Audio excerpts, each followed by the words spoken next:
lecture du psaume 157 de l'archange Michael, le trésor de la sagesse éternelle. Mon premier message est simple. Tout homme doit prendre soin de la sagesse et apprendre à vivre avec elle. La sagesse éternelle existait avant la création des mondes invisibles et visibles. Elle est un mystère insondable qui n'appartient qu'au Père. Elle est un monde réel, au-delà des mondes connaissables. Elle est à l'origine de tout ce qui est bon, vrai et juste. Elle a enfanté les lois sacrées qui font régner l'ordre et ouvrent les chemins du bien. Celui qui s'abreuve à la source de la sagesse éternelle pourra poser sa vie sur une base solide et marcher sur le chemin de la plénitude et de la sérénité. Ne considérez pas la sagesse comme un trésor lointain, comme une lumière perdue. Elle est vivante dans votre vie et vous devez tout mettre en œuvre pour être guidé par elle. Elle vous a été révélée par les grands maîtres de la fraternité universelle. L'enseignement des sages conduit vers le corps de la sagesse. Ce corps est indispensable, car c'est à travers lui que peut s'incarner et se manifester la lumière du Père et de la Mère. La sagesse est l'élément fondamental, car elle apporte la stabilité, l'harmonie. Elle conduit vers le bonheur et la plénitude. Elle est aussi essentielle à la vie de l'homme que la terre qui le porte et le nourrit, le ciel qui l'éclaire, l'eau, l'air et tous les échanges avec la nature et les êtres qui la composent. La sagesse est ce dont l'homme a le plus besoin. Par elle, l'intelligence entre dans sa vie et participe à sa destinée. L'enseignement enseigné est le fruit de la sagesse posée sur le grand arbre de la tradition. Tous les élus du Père et de la Mère ont pris soin de cet arbre, ont étudié dans son aura pour prononcer les paroles qui font vivre la sagesse de génération en génération et formant le corps de la lumière qui conduit tout vers la perfection. La sagesse est au-dessus de tout homme. Elle est l'origine divine qui élève l'homme vers l'harmonie et l'accord universel. La sagesse parle à travers tous les mondes. Vous devez devenir des étudiants conscients et vivants de la sagesse. Vous devez cultiver la dévotion envers le beau savoir qui éclaire et libère, qui fait triompher l'ordre céleste et ouvre le chemin de l'abondance, de la richesse. Vous devez pratiquer les rites sacrés qui donnent la force à la sagesse dans la vie. Vous devez poser les œuvres qui font vivre la sagesse dans le quotidien, qui honorent les dieux de la lumière, les dieux sages et bons qui vous conduiront dans le monde où tout est juste et vrai.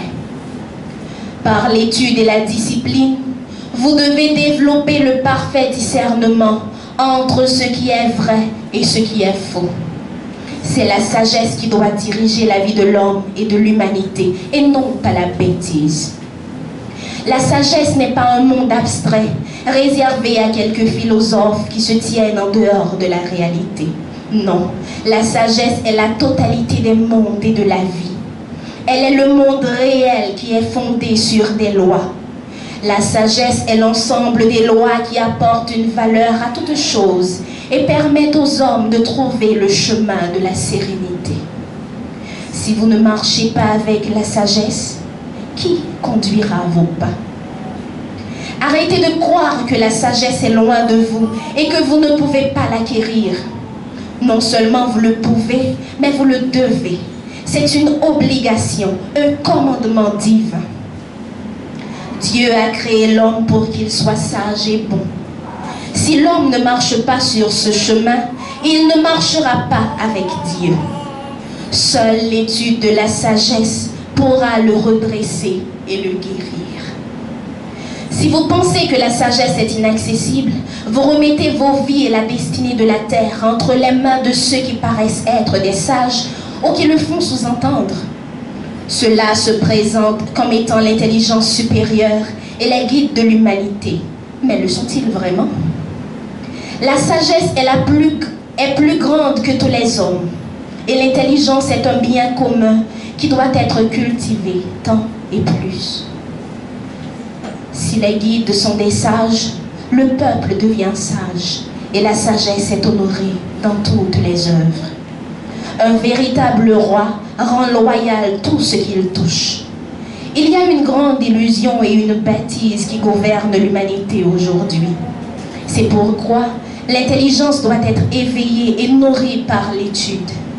Il faut apprendre à vérifier, à comprendre, à mettre en application tout ce qui est apporté par les êtres qui parlent de lumière, de paix, de bonté, de bien commun, d'intelligence.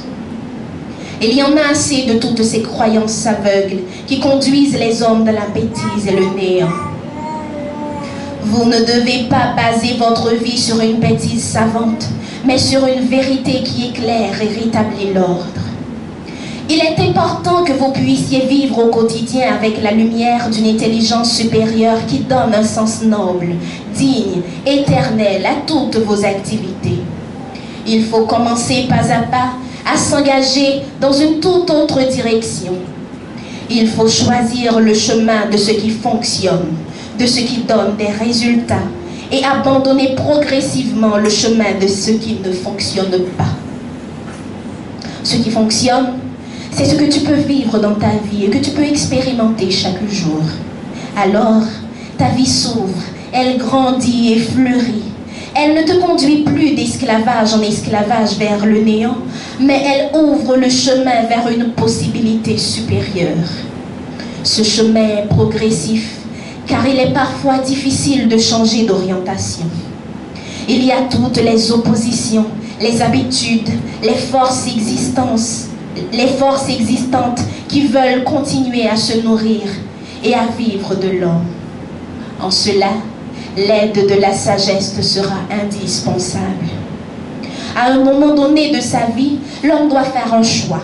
Soit il devient un sage en conformant sa vie aux lois de la sagesse, soit il abdique sa valeur et se laisse conduire par celui qui conduit tout dans la faiblesse et qui finit par éteindre la lumière. L'homme n'est que de passage en ce monde.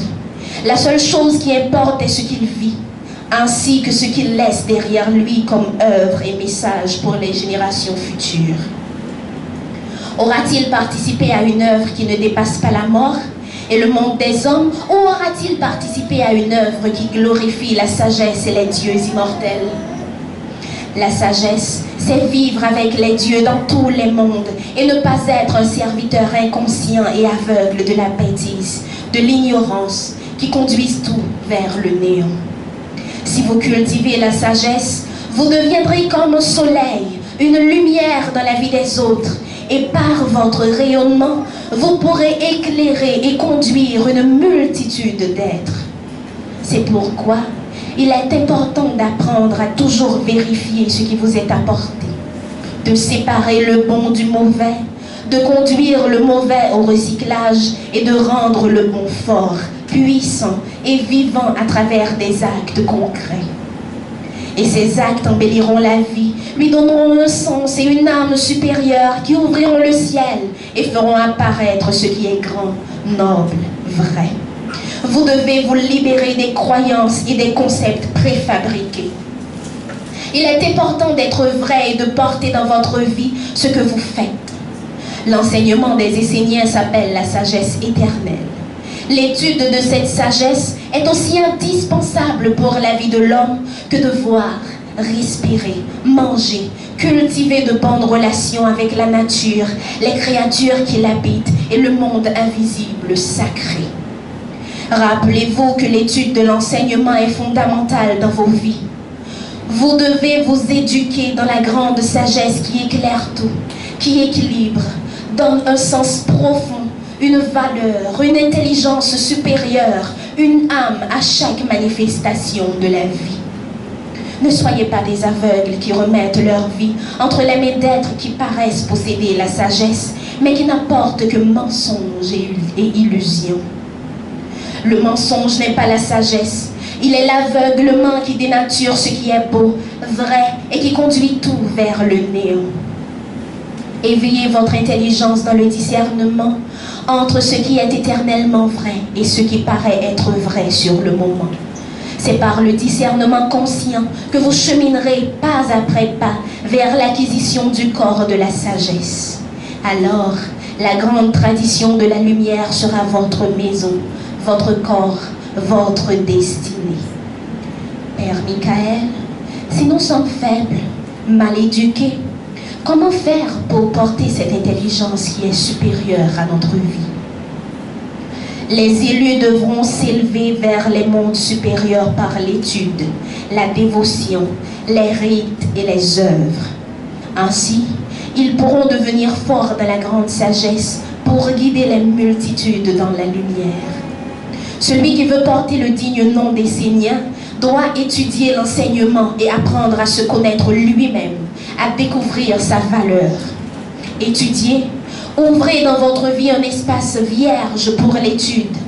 C'est comme labourer un espace de terre et la rendre vierge pour y planter de nouvelles semences. Si tu prends soin de ces semences, une nouvelle vie commencera pour toi au moment de la récolte.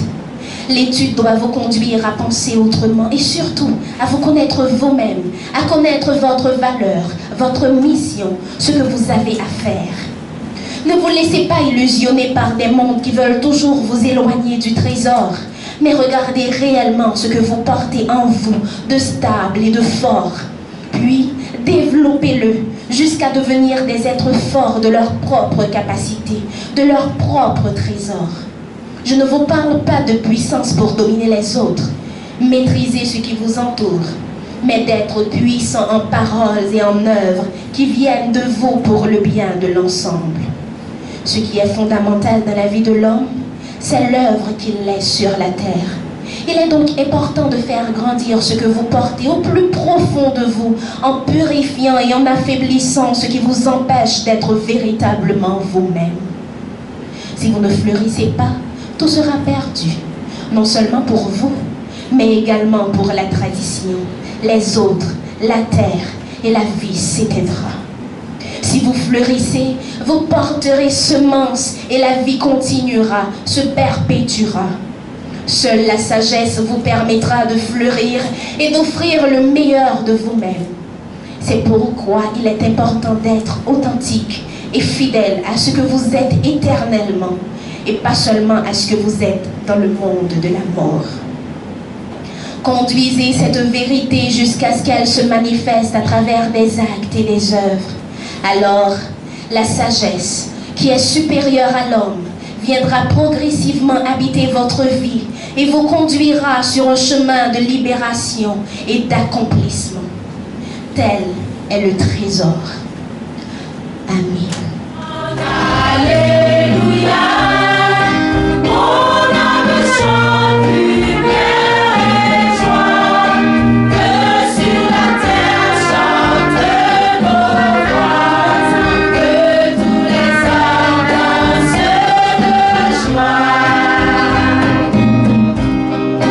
Dans ta maison, rassemble-nous.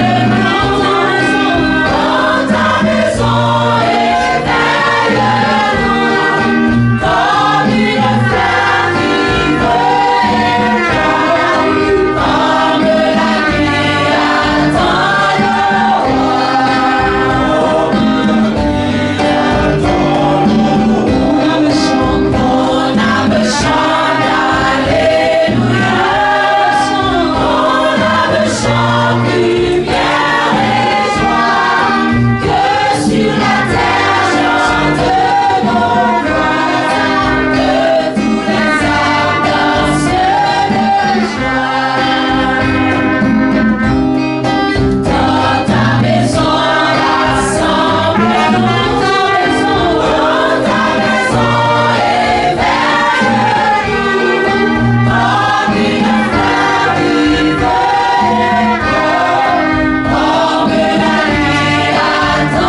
Amen.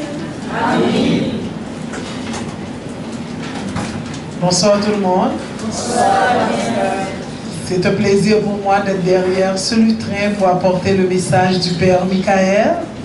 Et en plus, un message spécial aujourd'hui. Ce psaume 157, parce qu'il y a toute une histoire derrière ce psaume. Et après avoir fini d'entendre la chorale aussi, on se demande si on a des mots à dire. Vous savez, le chant amène beaucoup de choses. Si vous chantez vraiment, vous ne chantez pas avec la tête, mais vous chantez avec le cœur. Croyez-moi, croyez-moi, vous êtes dans les cieux. Et le message est délivré déjà par ce dernier chant. C'est extraordinaire. Le psaume 157 est un psaume assez spécial, comme je vous ai dit, parce que c'est le premier message que l'archange Michael a donné sur la terre d'Haïti en septembre 2010. Le premier message qui est un message de sagesse. Imaginez qu'en 2010, l'archange nous avait demandé la sagesse et aujourd'hui, 12 ans après, l'archange nous demande d'être sages. Ça doit nous dire quelque chose. 12 ans de cela, son premier message est un message de sagesse. Regardez tout ce que nous sommes en train de vivre et l'archange nous dit, soyez sages. Si vous amenez la sagesse, vous aurez la victoire. C'est quelque chose d'extraordinaire. Et maintenant, quand l'archange nous parle de sagesse, que veut vraiment nous dire l'archange? Parce que rappelez-vous, même dans les Écritures saintes, dans la Bible, on nous dit que on avait demandé à Salomon, Dieu, qu'est-ce qu'il voulait? Qu'est-ce que Salomon voulait de Dieu? Il a demandé à Dieu de lui donner la sagesse. Et à travers cette sagesse, nous qui lisons la Bible, nous avons remarqué que Salomon avait tout. Donc, la sagesse devient un tout. Quand on a la sagesse, on a tout. Mais pourquoi Salomon, lui, avait demandé la sagesse? Pourquoi? Parce qu'il faudrait comprendre. Parce que nous, là, comme Haïtiens, moi, je me rappelle que la première fois que j'ai été pour me faire initier, je n'allais jamais demander la sagesse à Dieu. J'allais demander d'autres anges. J'allais demander l'abondance, la prospérité. Mais pourquoi lui, il n'a pas demandé l'abondance et la prospérité? Il a demandé la sagesse. Parce que nous, en étant haïtiens, si on nous demande de demander à Dieu, Dieu apparaît là maintenant, il vous dit, qu'est-ce que je vous donne? Vous allez lui demander la sagesse? Pas forcément, je ne pense pas. Nous allons presque à moitié, pour ne pas dire à 80%, demander à Dieu de nous donner l'abondance, surtout quand on est jeune. Peut-être les vieux vont demander la vie. Hein? Ils vont demander de passer 20 ans, 30 ans, 40 ans encore sur la terre. Mais nous, quand nous étions jeunes, ce qui était important pour nous, c'était la prospérité. C'était l'abondance. Parce que dans notre tête, avoir l'abondance, avoir la prospérité, c'est avoir un tout. C'est comme ça que nous sommes éduqués. Mais lui, Salomon, pourquoi il avait demandé cette sagesse? Qu'est-ce qu'il cherchait vraiment? Pourquoi il a eu cette idée de dire que moi, Dieu, je veux la sagesse? La réponse est simple. Et la réponse encore se trouve dans ce psaume. C'est parce que lui, Salomon, savait étudier. Il était dans l'étude. Grâce à l'étude, il a compris que la sagesse était tout. Et voilà pourquoi nous, dans la nation essénienne, l'un des piliers qui est beaucoup plus important dans cette nation, c'est le pilier de l'étude. Parce que quand vous n'étudiez pas, vous n'allez jamais vers la route de la sagesse. Si vous n'étudiez pas, vous allez passer complètement à côté. Parce que c'est l'étude qui va vous permettre d'avoir le discernement. Comment discerner sur quelque chose que vous ne connaissez pas? Vous n'allez pas pouvoir discerner sur quelque chose que vous ne connaissez pas. L'archange là nous demande d'avoir la sagesse, d'amener la sagesse dans notre vie. Et c'est un message qu'il a donné sur cette terre en 2010. Et pourquoi aussi qu'il a parlé de sagesse pour nous en Haïti?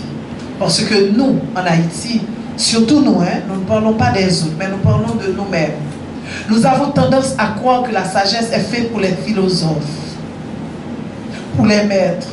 Et nous voyons la sagesse très très loin de nous. Et la sagesse doit se vivre au quotidien. Nous devons entrer dans une sagesse et pouvoir vivre la sagesse. Mais maintenant, comment vivre cette vertu qu'on appelle sagesse?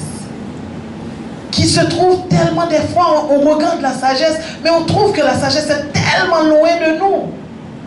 Parce que nous disons tout le temps que l'âge amène la sagesse. Comment si je suis dans la vingtaine et ça, penser à la sagesse? Trentaine, penser à la sagesse? Quarantaine, penser à la sagesse? Non. On pense surtout à, on est sage à partir de 60 ans. Parce qu'on a déjà tout vécu. Maintenant, on peut rentrer dans la sagesse. De même, à un certain âge, on se dit, oh, moi-même, bah, mon Dieu, tout pour mon Dieu. Toute sacreté à tirer ça pour mon Dieu. On ne veut pas donner à Dieu sa jeunesse, mais on veut lui donner tirer ça. Comme si Dieu, lui, il est là et il ramasse toute tiresse. Parce que nous voulons vivre, mais nous voulons vivre hors de Dieu. Parce qu'il y a certaines choses que nous n'avons pas compris. Il y a cette sagesse que nous n'avons pas en nous. De savoir que nous ne pouvons pas vivre sans Dieu. Et ça, c'est une sagesse. De savoir, sans le monde divin, il n'y a pas de vie. Permettez-moi de le dire derrière ce lutrin. Regarde ce qui se passe là en Haïti. Des gens qui ont beaucoup d'argent, qui ont tout, qui paraissent avoir tout. Mais au fait, ils n'ont rien. Parce que quand vous n'avez pas Dieu dans votre vie, croyez-moi mes frères et mes sœurs, vous n'avez absolument rien. Si vous avez tous les biens qui existent, vous avez tout l'argent du monde, mais vous n'avez pas Dieu dans votre vie, je suis désolé, vous n'avez rien dans votre vie. Tandis que si vous avez Dieu dans votre vie, moi je vous donne cette garantie, vous avez tout dans votre vie. Dieu est un tout. Avec Dieu, nous n'avons pas besoin d'être blindés. Nous n'avons pas besoin de ça. Puisque Dieu fait ce travail sur nous-mêmes. C'est notre corps qui est blindé. Donc nous ne devons pas être au mauvais moment, au mauvais endroit. Parce que Dieu est avec nous. Et ça, c'est une sagesse. Cette compréhension pour l'avoir, il faut être sage pour l'avoir. Il faut avoir du recul et comprendre ce que c'est la sagesse. Croyez-moi, c'est bien où nous parlons. La prospérité, l'abondance, c'est mortel, mais la sagesse est immortelle. Être sage, c'est être un disciple de Dieu. Amener la sagesse dans votre vie, ça demande un travail. Vous n'allez pas pouvoir amener la sagesse comme ça. Il faut travailler dessus. Et il faut se faire un plan de sagesse. Il faut avoir un plan. Vous ne pouvez pas sortir de la bêtise et rentrer dans la sagesse. Ce n'est pas possible. Parce que quand vous n'avez pas de sagesse, ça amène la bêtise. Ce ne sont pas mes paroles. C'est la parole de l'archange Michael. Soit vous êtes sage, soit vous êtes bête. C'est ce qu'il dit. Si vous n'êtes pas sage, vous êtes bête. Donc, au lieu d'être bête, amenons la sagesse dans notre vie. Mais maintenant, comment amener cette sagesse dans notre vie? La première chose qu'il faut savoir, la sagesse doit être au quotidien. La deuxième chose, vous devez faire un plan pour amener cette sagesse. Troisièmement, vous devez aussi savoir que vous ne pouvez pas amener la sagesse tout d'un coup. Je vais donner un exemple simple. Peut-être en déplaise à ceux qui fument, parce que je vais parler de la cigarette.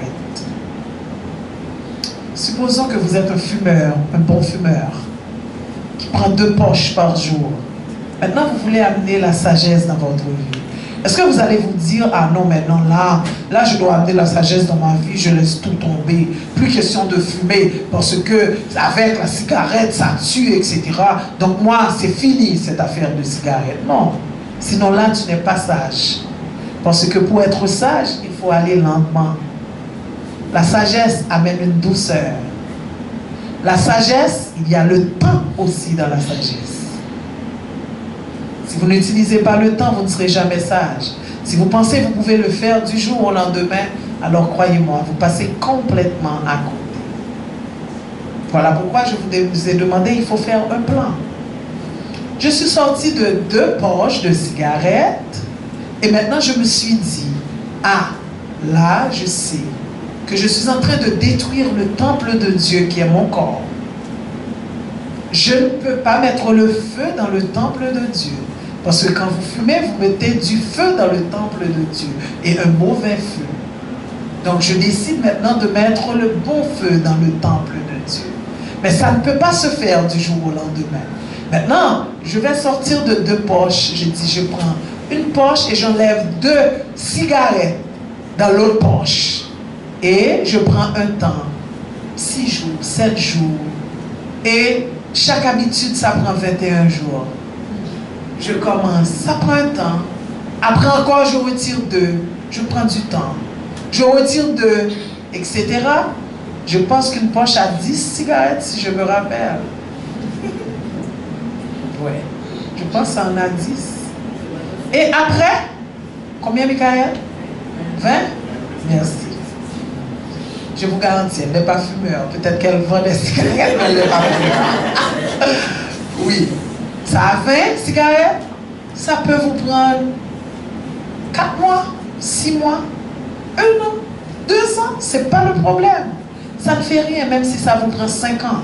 Mais l'essentiel, c'est de vouloir sortir et de travailler dessus. Parce que le temps n'existe pas quand vous voulez sortir d'une bêtise pour entrer dans une sagesse. Parce que, écoutez, la bêtise, c'est qui est-ce qui l'amène? Ce sont des ailes. Pensez-vous que ces ailes vont rester sans vous? Hein? Ils ont besoin de vous pour vivre. Ils ne vont pas accepter de sortir de vous comme ça. Ça va prendre du temps et une conscience, d'être tout le temps en conscience.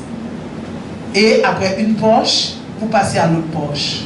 Peut-être ça peut vous prendre 5 ans, d'autres 2 ans, d'autres 10 ans.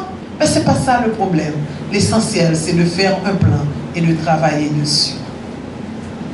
Là, j'ai parlé de cigarettes. Moi, je me rappelle, c'était le chocolat, les bâtons de chocolat.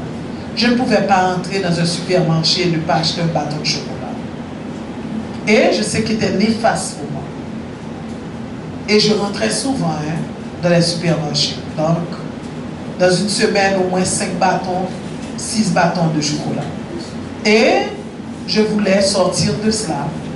Je commençais à prendre du chocolat, à casser et à jeter. Moi, je suis très sensible pour mon argent. Je casser ce chocolat, je jeterais ça dans la poubelle. Je commençais à dire, je perds du corps, je ne vais pas accepter ça. Je casser, je jeter, je casser, je jeter. Manger au parti, je jeter, manger au parti, je jeter. Ça m'a pris un petit temps, mais après, je me suis sorti de ça. Parce que c'est ce qu'il faut comprendre. Ça prend du temps pour entrer dans une sagesse.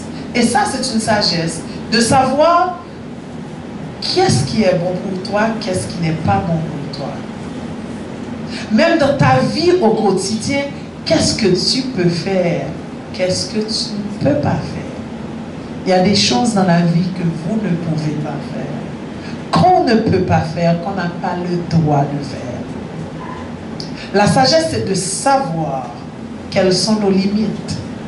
Parce que nous, les hommes, nous avons tendance à penser qu'on n'a pas de limites. On peut tout faire, n'importe où, n'importe comment. Il faut avoir une sagesse et savoir quelles sont nos limites.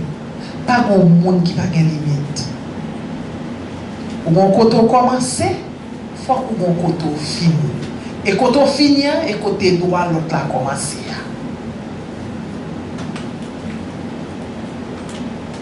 C'est très important. il faut avoir une sagesse en tout. Je vais vous donner un petit exemple très simple. Vous avez une génératrice chez vous. De nos jours, il n'y a pas d'électricité du tout. On ne donne pas d'électricité. Vous avez oublié de passer la génératrice pendant toute la journée. Et puis vers 9h30, 10h, bam, blackout chez vous. Parce que l'inverteur est tombé, les panneaux solaires, etc. Il n'y a pas d'électricité. Vous avez votre génératrice chez vous. Maintenant, vous dites, ah non, passez génératrice. Parce que vous avez la génératrice, vous avez l'essence, vous vous dites génératrice. Mais est-ce que vous avez oublié que vous habitez dans un quartier où il y a d'autres personnes aussi qui sont là, qui peut-être aussi n'ont pas d'électricité, n'ont pas de génératrice pour vous ennuyer. Et vous-même, vous vous regardez seulement vous-même.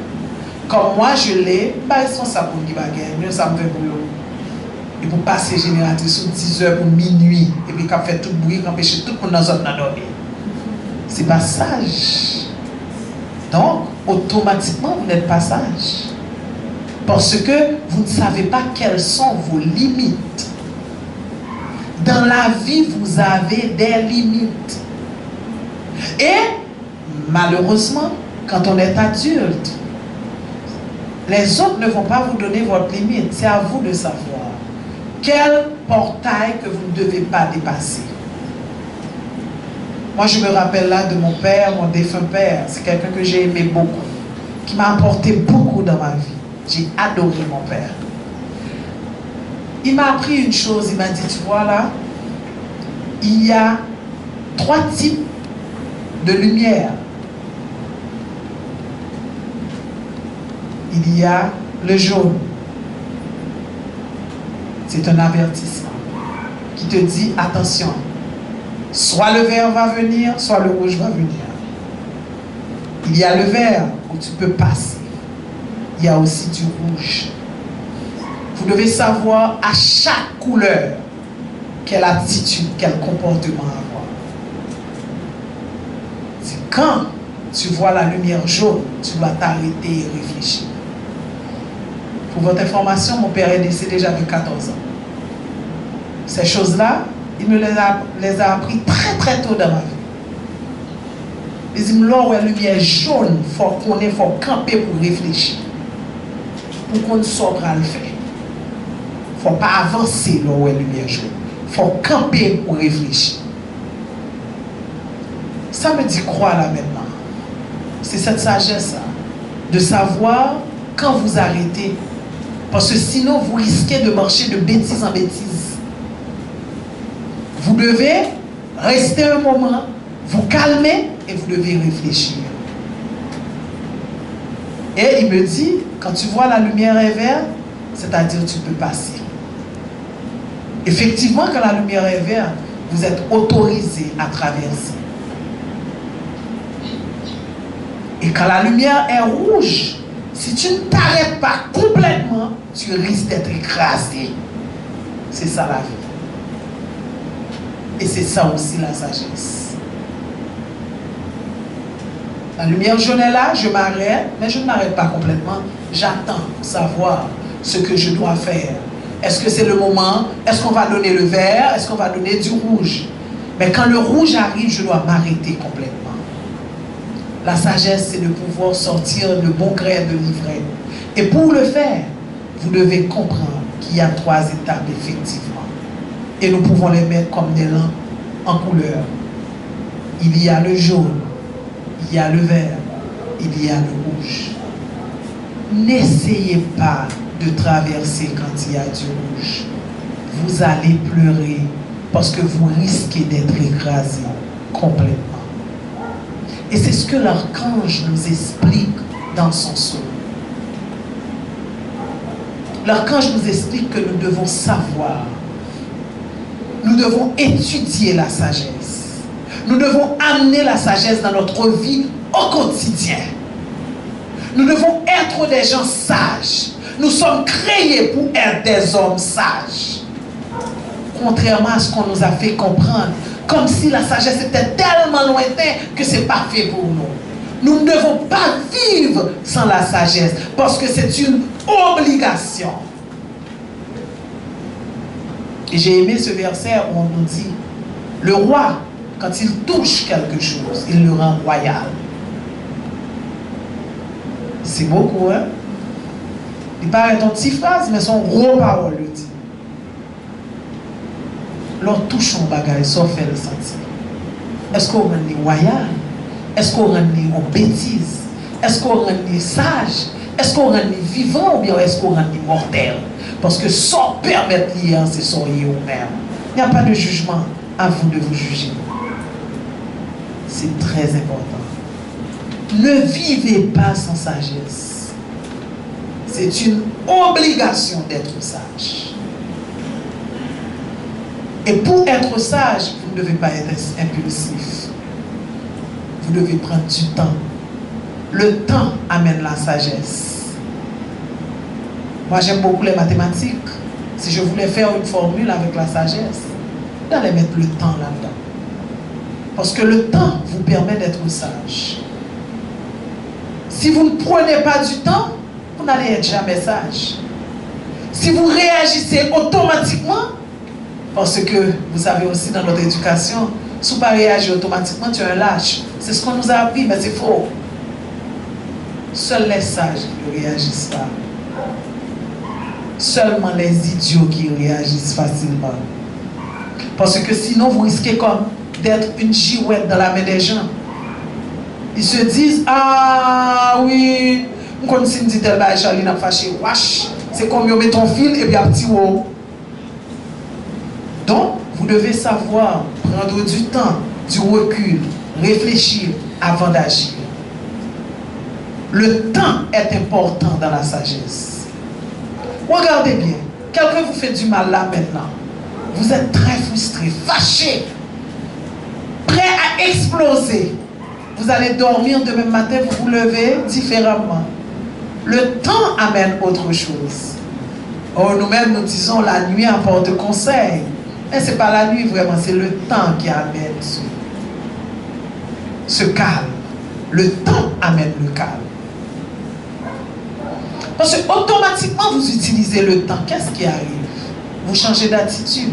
Parce que vous cherchez les raisons de cette attitude, qu'une personne ou quelque chose vous est arrivé dans la vie. Et automatiquement, vous trouvez des raisons, vous vous calmez. Vous n'êtes plus fâché de la même façon. Et ça, c'est une sagesse. Prenez le temps avant de réagir pour que la sagesse soit toujours votre ange. La sagesse doit vous animer. Commencez à vous regarder dans un miroir. Parce que des fois, ce n'est pas seulement les paroles qui montrent que nous sommes des idiots. Les gestes aussi montrent ça. Le visage. Hein? Les gestuels. Parce que vous savez que les gestuels, quand nous parlons du langage verbal et le langage aussi gestuel, vous savez que normalement, le langage par les gestes, c'est 80%. Tandis que la parole, c'est seulement 20%. Les gestes sont beaucoup plus forts que la parole. Donc, apprenez à contrôler vos gestes. Surtout l'archange Gabriel va venir bientôt. Il faut apprendre à faire cela. Soyez maître de vous-même. Parce qu'au fait, nous ne contrôlons pas nos gestes quand on n'est pas maître de soi. En général, les gens qui sous-estiment ce qu'ils sont ne contrôlent pas leurs gestes. Parce que leurs gestes parlent pour eux. Apprenez à vous contrôler. Montez votre estime. Et vous allez voir, il n'y aura pas de gestes. Vous n'allez pas regarder les gens de bas, non. Parce que vous allez rentrer dans une compréhension. Au contraire, si vous avez un frère ou une sœur qui a une mauvaise attitude, vous devez avoir un cœur aimant pour cette personne. Parce que c'est grave de voir, en ces temps qui courent, dans cette nouvelle ère, dans l'ère du Verseau, qu'il y a quelqu'un que jusqu'à présent qui ne comprend rien. C'est dur. C'est plus que la pauvreté. C'est plus que la pauvreté. Vous devez avoir pitié de cette personne. vous devez le prendre en pitié. Et c'est tout cela qui va amener une sagesse chez vous. Apprenez à être sage. Ça demande l'étude. Ça demande la dévotion. Ça demande un rite. Parce que des fois, quand on parle de rite, qu'est-ce qu'on a dit de rite? Dès qu'on parle de rite, les gens voient, ah, son bail mystique. Non! Vous vous brossez les dents chaque matin, c'est quoi? C'est un rite. Quand vous ne le faites pas, vous ne le sentez pas? Bien sûr, si vous avez oublié de brosser votre dent, vos dents vont vous dire, tu ne m'as pas encore brossé. Tu ne m'as pas encore brossé. Tu vas sentir ça. Pourquoi? Parce qu'il y a un rite. Et le rite amène quoi? L'habitude. Et quand il y a l'habitude, quand vous coupez l'habitude, vous sentez cela. Ok? Si vous prenez un rite de sagesse, je vous garantis, à chaque fois que vous n'êtes pas sage dans votre vie, même si c'est à l'intérieur de vous, le petit soir en vous, la conscience en vous va vous dire, attention, Charline, là, tu t'es fait attraper, tu n'es pas sage, parce que vous avez pris l'habitude d'amener la sagesse dans votre vie. Et je vais finir sur quelque chose de fort. Parce que nous, comme Haïtiens, nous avons de mauvaises habitudes inculquées par nos parents par rapport à ce que eux aussi, ils ont reçu comme éducation. Regardez, quand on est sage, on nous dit de nous que nous sommes des lâches. Parce que nous sommes sages. Nous ne voulons pas réagir. Je me rappelle quand j'étais à l'école. Si un enfant me frappait, et puis moi-même je ne disais rien, j'arrivais à la maison, j'étais battue. Comment ça? Comment vous quittez un petit monde battu? Et ma petite militaire, grand-mère me battait. Elle me tapait dessus. Il dit, moi je ne vais pas à l'école. Si mon nom et vous remettez. Et vous remettez. Et je pense jusqu'à présent, nous disons la même chose aux enfants. Hein? Comment tu as fait le beaucoup? Remettre. Pas que mes coups pour monde. Donc, on est éduqué à ça. On est éduqué sans nous rendre compte à la violence. Ce n'est pas nous qui amenons la violence. Mais en réagissant comme on a réagi avec nous, nous aussi nous amenons la violence. On est d'accord? Hein? Nous amenons une violence également. Mais comment peut-on être sage en Haïti? Ah, tu dis vrai mon frère, c'est difficile d'être sage dans ce pays où tout est guerre. Dans ce pays où on est terrassé partout. À pied, en voiture, même dans les magasins. Vous entrez dans un magasin, vous êtes terrassé par le vendeur, sans besoin. Comment ça, besoin? Si pas besoin, pas d'entrer, oui, sans gain. Au téléphone. Allô, qui est ça? Il n'y a plus question. Allô, bonjour. Charlie, au téléphone, je vous écoute. Il n'y a pas ça. Allô, sans gain. Qui est ça? Non, si tu cahier d'eau, tu as plus souvent. Ou tu as plus comprendre si on dit si tu cahier d'eau. Pas même game cahier d'eau. Allô, qui est ça? Sans gain. C'est ce que nous vivons, c'est la réalité du pays. Mais comment amener la sagesse dans tout ça? Vous voulez sortir de chez vous? Ok? Il y a une ligne de voiture, personne ne veut s'arrêter pour te laisser passer. Parce qu'une seconde, la personne ne veut pas perdre une seconde, et une seconde seulement. Et quelques secondes devant, il ne peut même pas avancer. Mais la personne ne veut pas te laisser sortir. Comment être sage là en Haïti? Moi, c'est la question que je me suis posée. Et c'est la question aussi que je pose à la gorge. Comment je dois être sage dans ce pays? Qu'est-ce qu'il faut faire pour avoir la sagesse dans ce pays? Et il a répondu. Hein? Les archanges sont extraordinaires. Dieu, seulement mon Dieu pour ta bon Dieu. Comment pour un sage non bagaille comme ça? Non vie comme ça? Mais c'est simple. vous devez être de ce monde. Dans ce monde, sans être de ce monde. La seule façon pour vous d'être sage, c'est en étant en Haïti, vous êtes là, mais vous n'êtes pas de ce monde. Et pour n'être pas de ce monde, qu'est-ce qu'il faut faire? Vos sens que vous devez fermer. N'écoutez pas ce qui n'est pas important pour vous. Ne regardez pas ce que vous ne devez pas regarder. N'entendez pas ce que vous n'avez pas besoin d'entendre. Ne parlez pas de ce qui ne vous regarde pas. Ne soyez pas des mouches. Ne touchez pas ce que vous ne devez pas toucher. Et vous allez voir, vous allez continuer à vivre dans ce monde sans être de ce monde. Amen. Amen.